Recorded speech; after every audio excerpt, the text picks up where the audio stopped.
But we've got a lot of people commenting about who they think is going to win, Matt. And I wanted to spend a little bit more time going over the odds. Let me put something up here just so you guys have something to look at for the odds. Okay. Because we went over them earlier. They've sort of been updated, if you will. But I also have in front of me all of the odds, not just what you see on the screen there, Matt. And I'm Okay. just going to throw some names out there. And I guess I just want your immediate reaction. Like, I'm just going to throw you a name and tell you their odds, and I want you to tell me what you think. Shane Lowry, 40-1.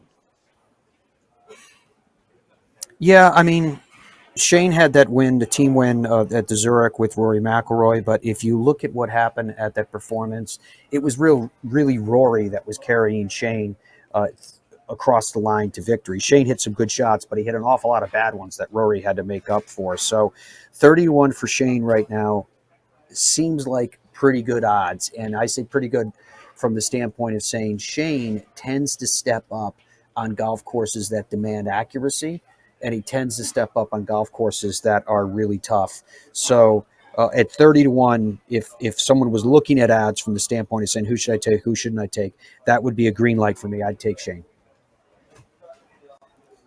Now, here's another one for you. Ready? Mhm. Adam Scott. I mean, he just Adam finished Scott. runner-up at the Scottish Open. He's had some good finishes this year on the PGA Tour, Matt. Yeah, he has. He played well last week. He's had 23 starts in the Open, which, I know obviously that relates to his age. He's 43 years old now. His best finish was when he finished second in 2012. But remember, he finished second because he collapsed, and Ernie Els was able to slip in to victory. Last year at the Open, he finished in a tie for 33rd. He's made the cut 18 times in those 23 starts, which should tell you just by that percentage that he's pretty comfortable in links golf. Well, he should be because he's such a good ball striker. Top 10s during that stretch, he has had 5 of them. So 5 top 10s in 23 attempts. Pretty good percentage, not crazy, but decent. 71.2 now. 29 is his scoring average. 34 of his 82 rounds have been under par, and his low round was a 64 in that year when he nearly won the Open. So as far as Adam Scott goes, ball striking is paramount, and it will be this week, I believe, in every regard, both off the tee and the approach to the greens. The greens only average 4,800 square feet, which means that you've got to be really accurate with your clubs coming in to hold these greens. He is.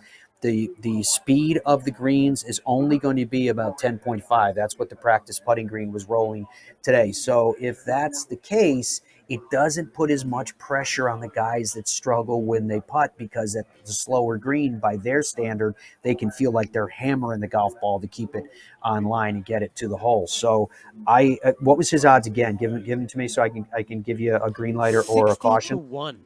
Yeah, green light on Adam Scott. So we've got some people commenting here more than once. Terrell Hatton or Tommy Fleetwood will win, Wayne says. Yeah, two Fleetwood good is picks. 20-1 right now, and Terrell Hatton is 25-1. Yeah, those are two good picks because they're both excellent ball strikers. Let me very quickly say, because everyone wants to know, Tiger Woods is currently 300-1. Phil Mickelson is also currently 300-1. For those that seem to care a little bit there, let me see if I can find someone that is unexpected.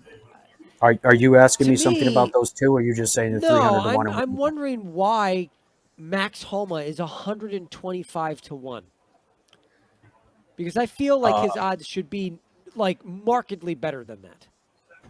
Well, he usually is pretty good at playing, but in order for me to answer that, hold on, I have to look at what Max's recent Well, while finishes you're are. looking up Max Homa, I'll just throw some more numbers out for folks. Just some other big names. You saw the odds I put up there of the bigger names. Bob McIntyre coming off his win is 40-1. Defending champion Brian Harmon is 60-1 currently. Sahith Theegala 61. is Well, 60-1. stop. Louis Hold on one second. Oosthuizen is Hold on. 60-1. What's the Don't matter? go crazy. 60-1 for defending champion Brian Harmon is excellent. This is a golf course that favors a player that hits a draw. So if you're a lefty and you hit a fade, that's the shape that works at this golf course. So Brian Harman at 60-1 is an excellent pick.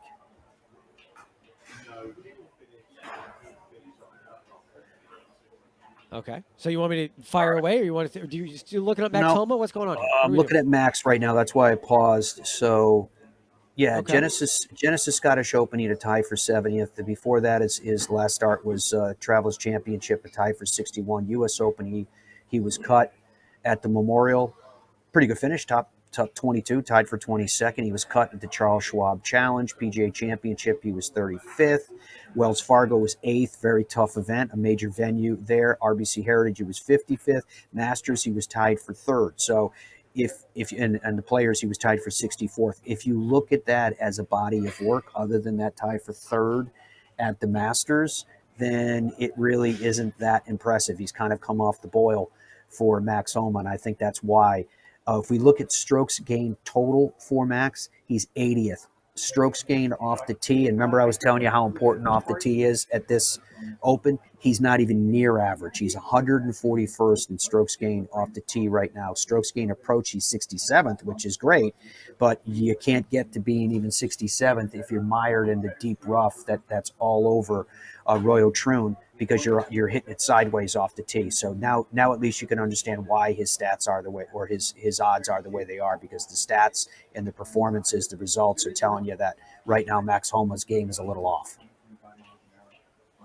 Justin Thomas and Jordan Spieth were part of the group that selected Keegan Bradley as the next United States Ryder Cup captain. Are both 80-1.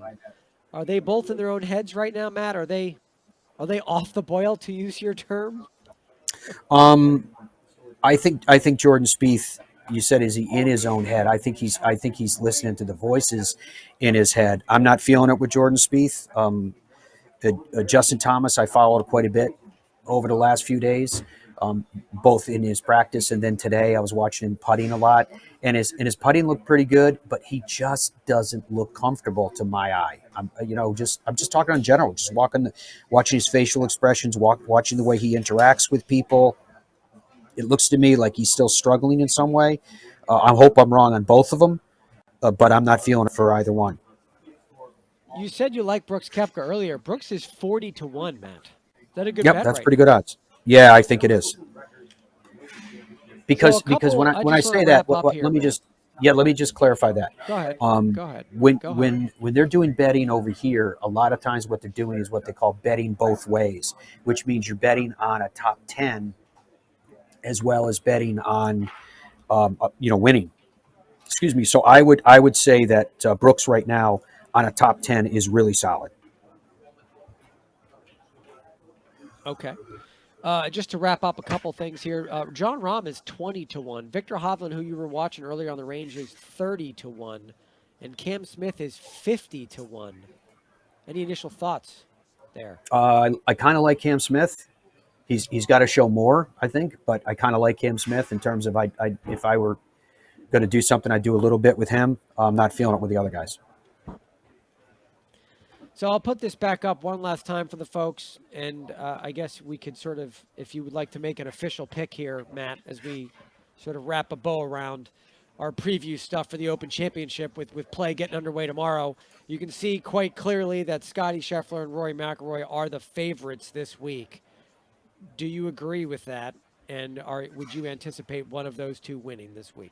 Well, yes. I mean, because Scottie Scheffler's won 6 times, so you'd be foolish to count him out or far from the top of the leaderboard. However, having said that, Rory McIlroy hits a draw. Having said that, Rory McIlroy has a much deeper body of work at the Open. Let's see, just to give you his stats, he has 14 prior starts. He won it, of course, in 2014. Last year, he was tied for 6. He's made the cut in those 14 times, 12 times with 7 top 10s. 29 of 52 rounds have been under par, and his low round was a 63 in 2010. That 63 in 2010 was at St. Andrews. I think that Rory McIlroy is out here with great motivation. I think Rory McIlroy is out here with something to prove, if not to the world, then at least to himself. So if I had to pick one player overall, my player to win this Open is going to be Rory McIlroy for the purposes laid out there. However, I do have some dark horses that when I say the name, Dom, just go ahead and tell me what the odds are. My first one is Aaron Rye. Aaron Rye is 60 to 1. Okay. Aaron Rye has been playing very, very well. He's one of these players that we've been watching for some time that is, as I call it, on the ascent. And he particularly plays well in big events. So he's one that I'm keeping an eye on. Davis Thompson, and I will qualify this by telling you that I was on the bandwagon with Davis before his recent win on the PGA Tour. And Davis Thompson played really well, and he just plays well in really big events. I don't know how else to phrase it other than that. He shows up at big events. Where's Davis right now? I realize his odds will have tightened quite a bit because of what he's done recently. He's 100 to 1 currently, Matt. Okay. Wow. He's that. Wow, that's really good. Yeah. Okay. I haven't heard you mention Colin Morikawa. I mean, he was listed on my, like, on the odds that we showed to everybody. He's listed there from the beginning. He's 16 to 1. His odds are solid right now. Okay. What about Bryson? Bryson's odds got a little bit worse. He is now 18 to 1. Bryson's an interesting case, Matt, because he's just, in every way imaginable, he's just different. But 6th place at the Masters, a runner-up at the PGA, and then the win at Pinehurst. I mean, he's having one of the better major championship seasons that we've seen in a while.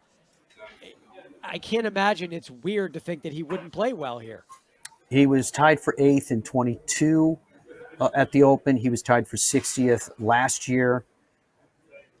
7 of 20 rounds so far have been subpar rounds, but it's hard to judge that with anybody because of the, what side of the draw that you get, etc. So, I don't know. I still like Bryson. How about Matthew Pavone? Matthew Pavone, he says. Okay. 150 to 1, Matt. Yep, I like him. Harmon, we already talked about. I think I have Pavone in the feature groups there, Matt. Totally being shafted. No, I really like him as well. And then I'm going to give you 2 more, Corey Connors and Chris Kirk, that I particularly like. Where are we at with those guys? Corey Connors is 60 to 1. And Chris Kirk is 400 to 1. Yeah, baby. Yeah, baby. Payout. Okay.